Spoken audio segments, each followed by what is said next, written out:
నమస్తే, welcome to gossips garage. సున్నితమైన HCU ఇష్యూని డీల్ చేయడంలో సీఎం రేవంత్ రెడ్డి విఫలమయ్యారా? అందుకే అధిష్టానం దూత మీనాక్షి నటరాజన్ రంగంలోకి దిగారా? ఏకంగా సచివాలయంలోకి ఎంట్రీ ఇచ్చి మంత్రులతో మీనాక్షి నటరాజన్ అధికారిక సమీక్ష నిర్వహించడంపై పార్టీ లీడర్లలో ఆందోళన మొదలైందా?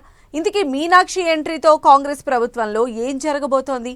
రాబోయే రోజుల్లో అటు ప్రభుత్వ పరంగా ఇటు పార్టీ పరంగా ఎటువంటి మార్పులు జరగబోతున్నాయి?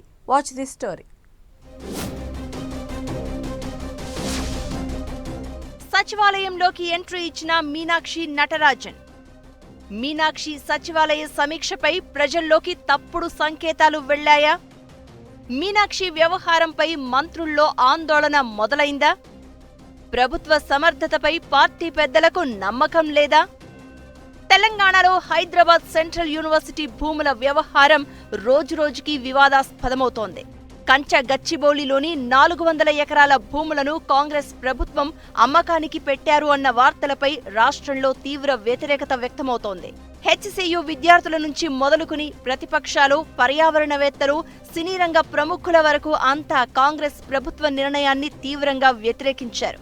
అంతేకాదు, ప్రభుత్వానికి వ్యతిరేకంగా పెద్ద ఎత్తున ఆందోళనలు చేస్తున్నారు.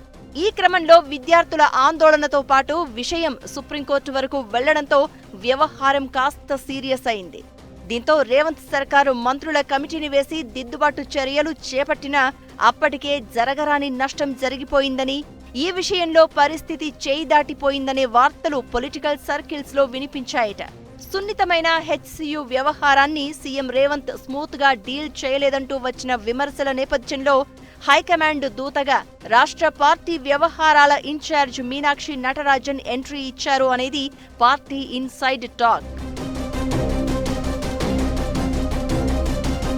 తెలంగాణ కాంగ్రెస్ వ్యవహారాల ఇన్ఛార్జ్ మీనాక్షి నటరాజన్ హెచ్సియు భూముల వివాదంపై సీరియస్ గా దృష్టి సారించారట. హైకమాండ్ దూతగా నేరుగా సచివాలయానికి వెళ్లి మంత్రులతో సమీక్ష నిర్వహించారు మీనాక్షి. ప్రభుత్వం నియమించిన మంత్రుల కమిటీతో సమావేశమై కంచె గచ్చిబౌలి భూముల వ్యవహారంపై ఆరా తీశారట. భూముల యాజమాన్య హక్కుల నుంచి మొదలు హెచ్సియు వివాదం వరకు అన్ని విషయాలను మంత్రులను అడిగి తెలుసుకున్నారట.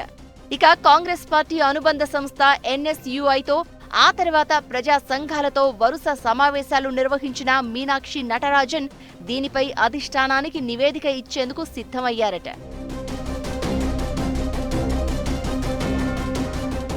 ఇంతవరకు బాగానే ఉన్న మీనాక్షి నటరాజన్ వ్యవహారం ఇప్పుడు కాంగ్రెస్ ప్రభుత్వ పెద్దలను ఆందోళనకు గురి చేస్తోందట.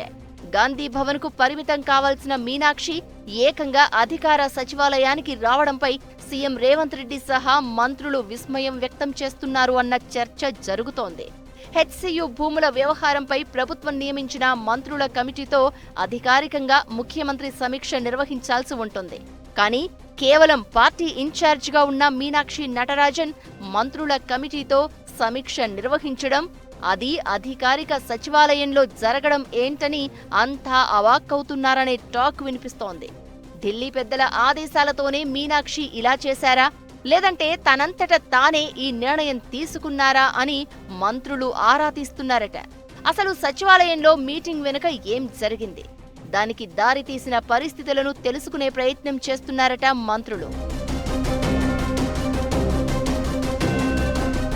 పార్టీ రాష్ట్ర వ్యవహారాల ఇన్ఛార్జిగా ఉన్న మీనాక్షి నటరాజన్ సచివాలయానికి వచ్చి మరీ అధికారిక సమీక్ష నిర్వహించారు అంటే తమ ప్రభుత్వ సమర్థతపై అధిష్టానానికి నమ్మకం లేదా అన్న సందేహాన్ని వ్యక్తం చేస్తున్నారట మంత్రులు.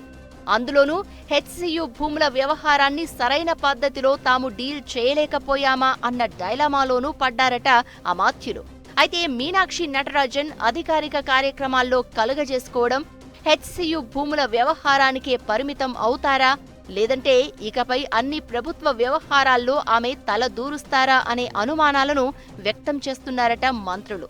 ఇలా పార్టీ ఇన్ఛార్జ్ సచివాలయానికి వచ్చి అధికారిక సమీక్ష నిర్వహించడంతో ఇప్పటికే ప్రజల్లోకి తప్పుడు సంకేతాలు వెళ్తున్నాయని ఆందోళన చెందుతున్న ప్రభుత్వ పెద్దలు, మంత్రులు ఇలాగే కంటిన్యూ అయితే మాత్రం కష్టమే అన్న అభిప్రాయాన్ని వ్యక్తం చేస్తున్నారట. మొత్తానికి హెచ్సియు భూముల వ్యవహారంలో అధిష్టాన దూతగా మీనాక్షి నటరాజన్ ఎంట్రీతో రాబోయే రోజుల్లో ఏం జరగబోతోందన్న చర్చ పార్టీ వర్గాల్లోనూ ప్రభుత్వంలోనూ నడుస్తోంది. పార్టీ వ్యవహారాల ఇన్ఛార్జ్ గాంధీ భవన్ కు పరిమితం కాకుండా సెక్రటరియేట్ వరకు వచ్చారు అంటే ప్రభుత్వ సమర్థతపై నమ్మకం లేకనా, లేదంటే తమ పాలనపై ఢిల్లీ పెద్దలకు అనుమానమా అనే ఆందోళన మంత్రుల్లో కనిపిస్తోందట. మరి ఈ విషయం ఎటు నుంచి ఎటు వెళ్తుందో చూడాలి.